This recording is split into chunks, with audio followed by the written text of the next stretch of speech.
నమస్కారం అందరికీ. హైదరాబాద్ అంటేనే ఒక మంచి కల్చరల్ హబ్ అని అందరికీ తెలుసు. కానీ వినాయక చవితి టైంలో హైదరాబాద్ అంటే ఒక స్పెషల్ మ్యాజిక్. ఈ రోజుల్లో హైదరాబాద్‌లో అందరిని అట్రాక్ట్ చేస్తుంది ఒక చోటే. అది ధూల్‌పేట్. ఈ ఏరియా హైదరాబాద్‌లో biggest place for Ganesh idols. పెద్ద గణేష్ నుండి చిన్న గణపతి వరకు ఒక చోటులో ఒక కళా ప్రదర్శనంలాగా ఉంటుంది. ధూల్‌పేట్‌కి గణేష్ ఐడల్స్‌తో సంబంధం డెకేడ్స్ నుండి ఉంది. ఇక్కడ జనరేషన్స్‌గా ఐడల్ మేకర్స్ ఉన్నారు. వాళ్ళు ఒక ఫ్యామిలీ లాగా ఈ ట్రెడిషన్‌ని కంటిన్యూ చేస్తున్నారు. ఒక సందర్భం చెప్పాలి అంటే హైదరాబాద్‌లో వినాయక చవితి అంటే ధూల్‌పేట్ గుర్తొస్తుంది. ఈ ఐడల్స్‌కి ఈ ఐడల్స్‌ని మనం హైదరాబాద్ మాత్రమే కాదు, తెలంగాణ, ఆంధ్ర, కర్ణాటక, ఈవెన్ మహారాష్ట్ర నుండి కూడా ఆర్డర్ చేస్తారు. ఒక చిన్న కాలనీలో స్టార్ట్ అయిన ఈ క్రాఫ్ట్ ఇప్పుడు ఒక పెద్ద బజార్ లాగా మారిపోయింది. ఇక్కడ ఐడల్ సైజెస్ చూస్తే షాక్ అవుతారు. చిన్న పామ్ సైజ్ గణపతి ఐడల్ నుండి 30-40 ఫీట్ వరకు ఉన్న ఐడల్స్ కూడా రెడీ అవుతాయి. Clay idols, pop idols, eco friendly idols అన్ని వెరైటీస్ కనిపిస్తాయి. ప్రతి ఐడల్ ఒక కళా విశేషం. చాలా ఆర్టిస్టులు మంత్స్ ముందు నుండి ప్లాన్ చేసి డీటెయిల్గా పెయింట్ చేసి ఫినిషింగ్ ఇచ్చేసి రెడీ చేస్తారు. గణపతి భగవాన్తో సంబంధం ఉన్న చాలా ఫామ్స్ ఇక్కడ చూడొచ్చు. సిద్ధి వినాయక, డోల గణపతి, డాన్సింగ్ గణపతి, లయన్ మీద ఉన్న వినాయకుడు, అలాంటి క్రియేటివ్ ఫామ్స్ ఇక్కడ ఎక్కువగా దొరుకుతాయి. ధూల్‌పేట్‌కి వెళ్తే ఎక్కడ చూసినా రంగురంగులు ఐడల్స్కి ఇచ్చిన colour finishing, orange, yellow, green, gold shades అందరినీ అట్రాక్ట్ చేస్తాయి. మార్కెట్లో dhol sound, devotees chance, families idol selection చేసుకునే సీన్స్ అన్నీ ఒక ఫెస్టివల్ ప్రీ సెలబ్రేషన్ లాగా ఉంటాయి. ఆర్టిస్ట్ మాట్లాడితే వాళ్ళకి ఒక ప్రైడ్ ఉంటుంది. మన గణపతి హైదరాబాద్లో థౌజండ్స్ ఆఫ్ హౌజెస్లో పూజలు అందుకుంటున్నాడు అని ఈ సందర్భంలో వర్క్ చేస్తున్న వాళ్ళకి కూడా ఒక స్పిరిచువల్ సాటిస్ఫాక్షన్ ఉంటుంది. రీసెంట్ ఇయర్స్లో మన హైదరాబాద్లో ఎకో ఫ్రెండ్లీ గణేష్ ఐడల్స్కి డిమాండ్ పెరిగింది. క్లే ఐడల్స్ న్యాచురల్ కలర్స్తో రెడీ చేస్తారు. ఎన్విరాన్మెంట్ సేఫ్ అని చాలామంది ప్రిఫర్ చేస్తున్నారు. ధూల్‌పేట్లో కూడా ఇప్పుడు గ్రీన్ గణేష్ కాన్సెప్ట్తో చాలా ఐడల్స్ దొరుకుతున్నాయి. మనం కూడా ట్రెడిషన్ని సెలబ్రేట్ చేస్తూ ఎన్విరాన్మెంట్ని కూడా ప్రొటెక్ట్ చేయాలి అని ఆర్టిస్ట్ చెప్తారు. ఇక్కడ చూసిన సీన్ ఒక మూవీ సీన్ లాగా ఉంటుంది. చాలా వెరైటీస్ ఐడల్స్ క్యాప్చర్ చేశా. కొన్ని పెద్ద గణపతులు, కొన్ని చిన్న క్యూట్ గణపతులు. కానీ ఆర్టిస్టిక్ ఫామ్స్ ఈ వీడియోలో మీ అందరికీ నేను చూపించబోయే విజువల్స్ ఒక స్మాల్ ఎక్స్పీరియన్స్ మాత్రమే. కానీ ఎక్కడ ఒకసారి విజిట్ చేస్తే మాత్రం ఆ వైబ్ని ఫీల్ అవ్వచ్చు.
సో ఫ్రెండ్స్, ఇది మన ధూల్పేట్ చౌరస్తా.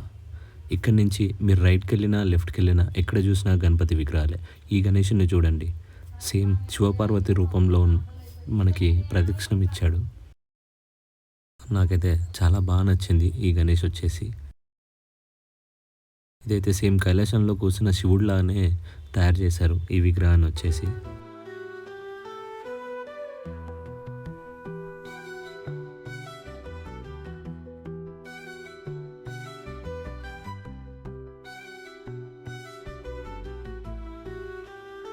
ఈ గణేషుని చూడండి, రీసెంట్గా మహావతార్ లక్ష్మీ నరసింహస్వామి మూవీ చూసిన వాళ్ళందరికీ ఈ థీమ్ ఏంటో చాలా క్లియర్గా అర్థమవుతుంది. కింద చూస్తే ప్రహ్లాదుడు, పైన చూస్తేమో నరసింహస్వామి, అటు పక్కన మన గణపతి. ఈ థీమ్ అయితే చాలా బాగుంది. నాకైతే చూసిన వాటిలలో ద బెస్ట్ థీమ్ అంటే ఈ థీమ్ అని అనిపించింది. నాకు అయితే చాలా చాలా నచ్చింది. వినాయకుడి తొండం పైన చూడండి ఆ డిజైన్ ఎంత బాగుందో. ఈవెన్ స్టిల్ అప్పటి కూడా డెకరేట్ చేస్తున్నారు. నాకైతే ద బెస్ట్ డిజైన్, లైక్ ఆ కలర్స్ అవన్నీ చూస్తే బాగా నచ్చింది. అండ్ ఈ థీమ్ వచ్చేసి రాధాకృష్ణుల థీమ్ తోటి వచ్చింది. అండ్ ఈ షెడ్లో నేను చూసిన ప్రతి విగ్రహం ద బెస్ట్ అంటే ద బెస్ట్ అవుట్పుట్ ఇచ్చారు అని నాకు అనిపించింది.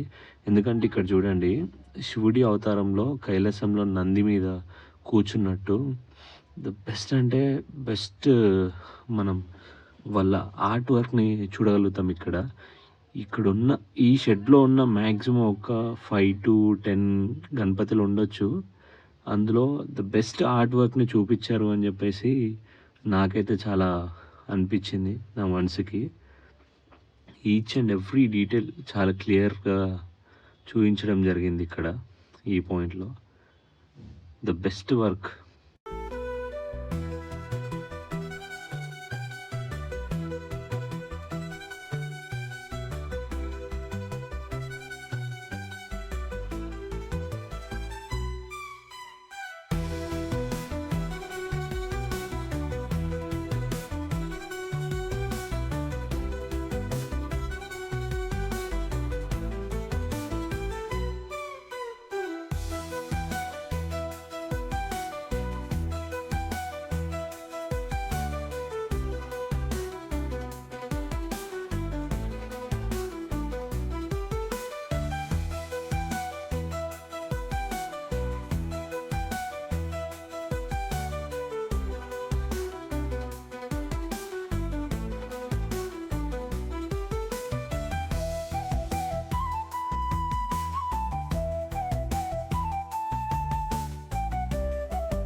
సో ఫ్రెండ్స్, ఇది Dhoolpet Ganesh idol soulful journey.